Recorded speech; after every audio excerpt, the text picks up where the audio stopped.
돈 되는 복지뉴스. 안녕하세요. 돈 되는 복지뉴스입니다. 최대한 많은 분들이 기초연금을 받으실 수 있도록 돕겠습니다. 지금 바로 구독하시고 매주 기초연금 도우미 영상을 받아보세요. 오늘 알려드릴 내용은 기초연금 도우미 시리즈 9번째 SM7 타도 기초연금 받을 수 있을까? 입니다. 기초연금 시리즈 6편과 7편에서 재산조사에 대해 알려드렸던 것 기억나시나요? 집이나 토지, 은행 예금 등이 어떻게 소득으로 환산되는지 자세하게 알려드렸었습니다. 오늘은 재산조사 중에서도 자동차에 관련된 것을 알려드리려고 합니다. 자동차는 보통 집이나 토지처럼 일반 재산에 포함됩니다. 그러니까 가진 재산을 모두 더하고 일부 금액을 공제하고 이것을 월 소득으로 환산할 때 자동차의 금액도 같이 포함된다는 것이죠. 그럼 두 가지 정도의 질문이 머릿속에 떠오를 수 있습니다. 자동차의 가격은 어떻게 판단될까? 비싼 차를 타도 괜찮을까? 이 두 가지 질문에 대해서 답변 드려볼게요. 먼저 첫 번째, 자동차의 가격은 어떻게 판단될까? 입니다. 자동차 가격의 판단 기준은 1순위부터 4순위까지가 있습니다. 판단 기준 1순위는 보험개발원의 차량 기준가액입니다. 그런데 차량가액이 파악되지 않는 경우에는 우선순위에 따라 자동차의 가격을 판단합니다. 판단 기준 2순위는 지방세법 시가표준액이고요. 3순위는 국토부 최초 취득가액 곱하기 장가율 또는 취득가액 곱하기 장가율 중에서 큰 금액입니다. 장가율은 잔존가치 비율이라고 생각하시면 됩니다. 차량을 기준으로 행정안전부에서 이 비율을 정합니다. 4순위는 실제 거래가격 또는 유사한 종류의 시가표준액입니다. 그리고 몇 가지 더 알고 계시면 좋은 점은 첫째, 리스 자동차를 보유한 것으로 확인되는 경우에는 임대차 계약서상의 보증금액을 일반 재산에 반영합니다. 둘째, 전기차 보조금도 포함입니다. 전기차를 구매하실 때 보조금을 받으셨다면 보조금이 포함된 차량가액만큼 재산으로 산정됩니다. 셋째, 공동명의 자동차더라도 수급권자의 재산으로 전액 산정됩니다. 이번엔 두 번째 질문, 비싼 차를 타도 괜찮을까? 입니다. 일단 단도직입적으로 말씀드리면 안 됩니다. 차량가액이 4천만 원 이상이거나 배기량이 3000cc 이상인 고급 자동차는 소득환산에서 큰 페널티를 받기 때문입니다. 이 재산조사식 기억나시죠? 원래는 자동차 가격이 여기 일반 재산에 들어갑니다. 그래서 나중에 월 소득으로 환산될 때 여기 뒤에 있는 식 때문에 300분의 1 정도로 줄어들거나 더 많이 줄어듭니다. 그런데 차량가액이 4천만 원 이상이거나 배기량이 3000cc 이상인 고급 자동차의 경우에는요, 자동차의 가격이 여기 일반 재산 쪽이 아니라 맨 뒤에 있는 기타 금액으로 들어갑니다. 예를 들어보겠습니다. 대도시에서 3억 주택을 가지고 계시고 부채가 5천만 원 있는 분은 재산의 소득 환산액이 38만 원 정도가 나옵니다. 기초연금 선정 기준액이 단독가구 기준 202만 원이니까 웬만하면 기초연금을 받으실 수 있겠죠. 그런데 이분이 만약 4천만 원짜리 자동차를 가지고 계시면 이분의 소득 환산액은 38만 원이 아니라 4,038만 원이 됩니다. 기초연금을 받을 수 있는 확률이 0%가 되는 거죠. 이건 콘도, 승마, 골프, 종합체육시설 이용 회원권의 경우에도 마찬가지이니 정말 조심하셔야 합니다. 여기서도 더 알고 계시면 좋은 점을 말씀드릴게요. 첫째, 2대 이상의 자동차를 보유한 경우 개별 차량의 가액을 기준으로 합니다. 2대 모두 재산에 포함되기는 하지만 두 차량의 가격을 합했을 때 4천만 원이 넘는지를 보고 고급 자동차인지를 판단하는 것이 아니라 각각의 차량이 4천만 원 이상인지를 본다는 것입니다. 둘째, 차량이 10년 이상인 차량은 고급 자동차로 보지 않습니다. 셋째, 생계 유지를 위해 필요한 생업용 자동차는 4천만 원 이상이더라도 고급 자동차로 보지 않습니다. 넷째, 장애인, 상위 등급 판정을 받은 국가 유공자가 소유한 자동차는 한 대까지 재산 산정에서 제외하고 2대 이상인 경우에는 본인이 지정하는 자동차 한 대에 한해 재산 산정을 제외할 수 있습니다.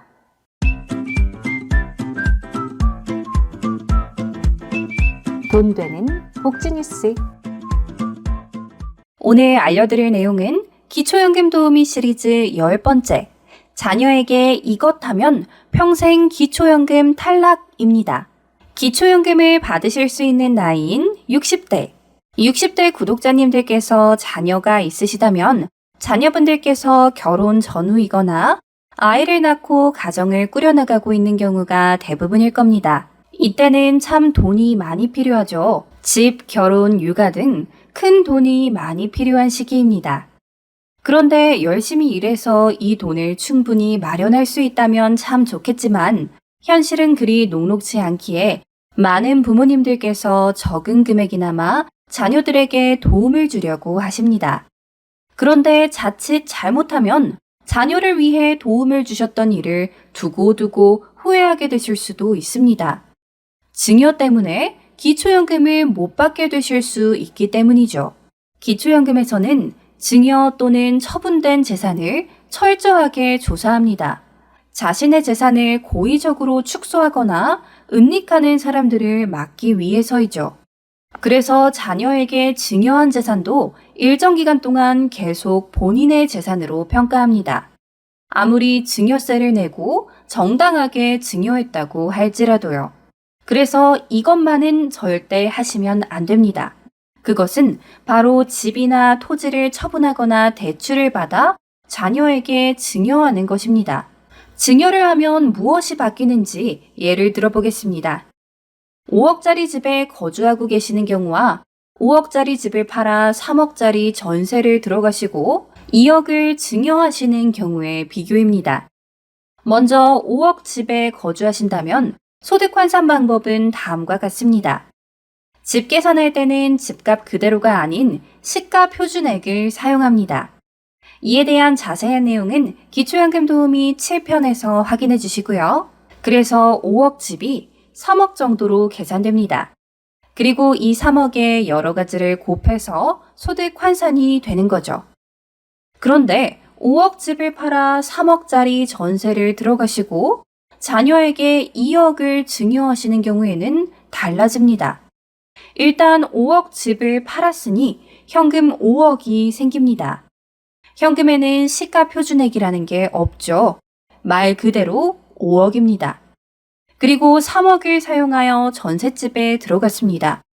전세의 경우에는 시가 표준액을 사용하지 않고 전세가의 딱 5%만 공제해 줍니다. 3억의 5%는 1,500만 원이죠. 그래서 3억이 2억 8,500만 원이 됩니다. 그리고 증여한 재산은 일정 기간 동안 자녀의 재산이 아닌 본인의 재산으로 평가됩니다. 그래서 전셋집 2억 8,500만 원 더하기 증여한 2억, 총 4억 8,500만 원이 재산으로 평가됩니다. 정리해서 그냥 5억 집에 거주하시면 재산이 3억 정도로 평가되고 5억 집을 팔아 3억짜리 전세를 들어가시고 자녀에게 2억을 증여하시는 경우에는 재산이 4억 8,500만 원으로 평가됩니다. 이것을 기초연금에서의 월 소득으로 환산하면 몇십만 원 차이가 납니다. 기초연금을 받으실 수 있는 가능성이 확 줄어들겠죠? 그래서 절대로 섣불리 증여하시면 안 됩니다. 한편 제가 증여한 금액은 일정 기간 동안 본인의 재산으로 평가된다고 말씀드렸는데요. 일정 기간이 도대체 어느 정도일까요? 기간은 금액에 따라 달라집니다. 본인 소비분, 자연적 소비분 때문입니다. 좀 더 쉽고 자세하게 알려드릴게요. 먼저 본인 소비분입니다. 본인 및 배우자의 의료비, 진료비, 약제비, 교육비를 소비했다는 증빙 서류가 있으면 증여한 금액에서 이를 제외해 줍니다. 다음은 자연적 소비분인데요. 이게 중요합니다. 기본적 생활 유지에 필요한 금액을 매달 국가에서 정하는데요. 이 금액만큼 매달 증여 금액에서 제외해 줍니다. 그러니까 증여를 하지 않았어도 일상생활을 하며 사라질 금액은 재산에서 빼고 계산해 주겠다는 것이죠. 예를 들어 2021년 1월에 2억을 자녀에게 증여하셨다고 하겠습니다. 부부가구 기준으로 2021년 생활유지비, 즉 자연적 소비금액은 월 243만 8,145원이고 2022년 자연적 소비금액은 월 256만 540원, 2023년 자연적 소비금액은 월 270만 482원입니다. 2021년의 자연적 소비금액을 모두 더하면 243만 8,145원 곱하기 12개월, 총 2,925만 7,740원이고요. 2022년의 자연적 소비금액을 모두 더하면 256만 540원 곱하기 12개월, 총 3,072만 6,480원이 됩니다. 그리고 지금이 2023년 7월이니까요. 2023년 1월부터 6월까지의 자연적 소비금액을 모두 더하면 270만 482원 곱하기 6개월, 1620만 2892원이 됩니다. 그래서 2021년부터 지금까지의 자연적 소비금액을 모두 더하면 총 7618만 7112원이 됩니다. 증여한 2억 중에서 약 7,600만 원가량은 증여하지 않았어도 자연스럽게 사라질 금액이었다는 것이죠. 그래서 증여한 2억에서 약 7,600만 원을 뺀 약 1억 2,400만 원이 기초연금에서 본인의 재산으로 더해져서 평가되겠죠.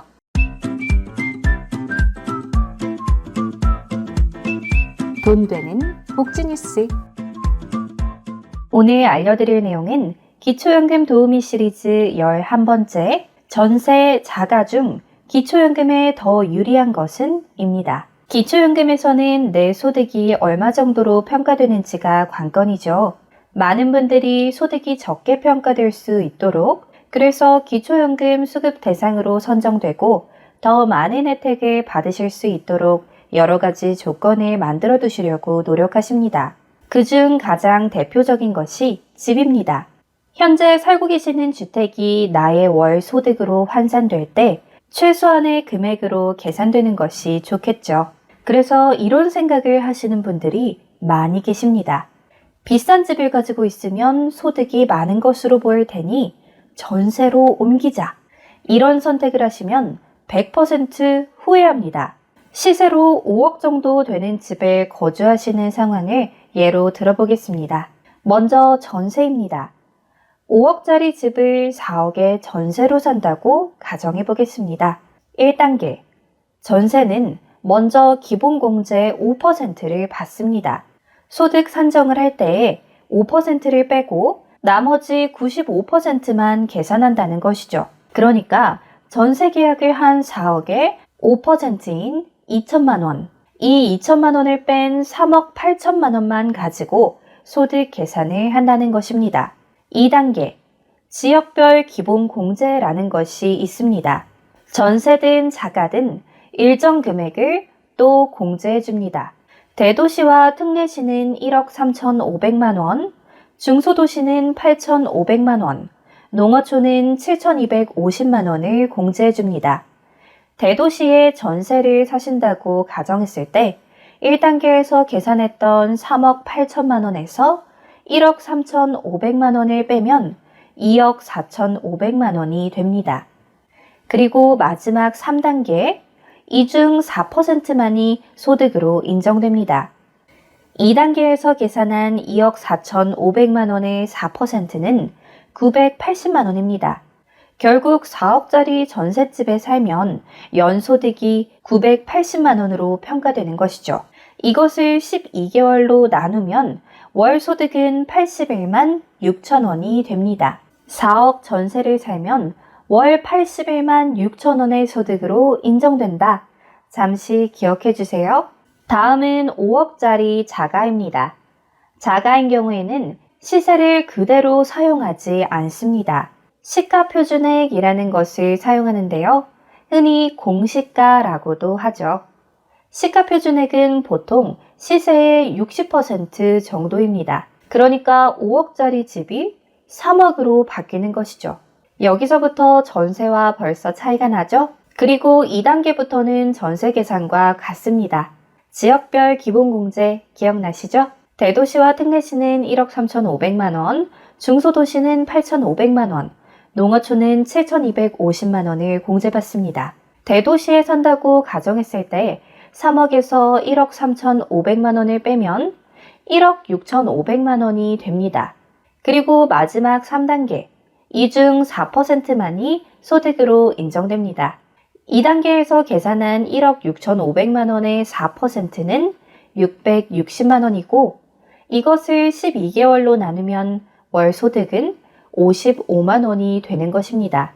5억짜리 집에 4억 전세로 살면 월 소득 81만 6천 원, 5억짜리 자가에 살면 월 소득 약 55만 원, 무려 26만 6천 원 차이입니다. 시가표준액, 전세 금액에 따라 조금 달라지겠지만 다 감안하더라도 전세가 조금 더 불리해 보이네요. 소득이 적다고 평가될수록 기초연금을 받을 확률이 높아지니까요. 그리고 5억을 가지고 계신 분이 5억짜리 자가에 사시면 집만 소득으로 평가되지만 5억을 가지고 계신 분이 4억 전세에 사시면 통장에 있는 남은 1억은 또 다른 금융재산으로 평가된다는 점도 유의하셔야 합니다.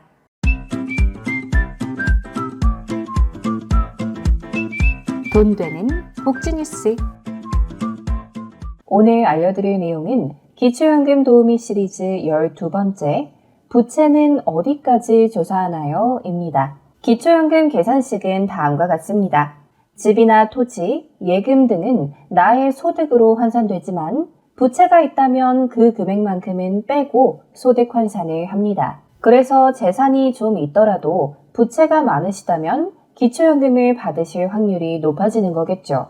그래서 오늘은 부채의 5가지 인정 범위에 대해 알려드리려고 합니다.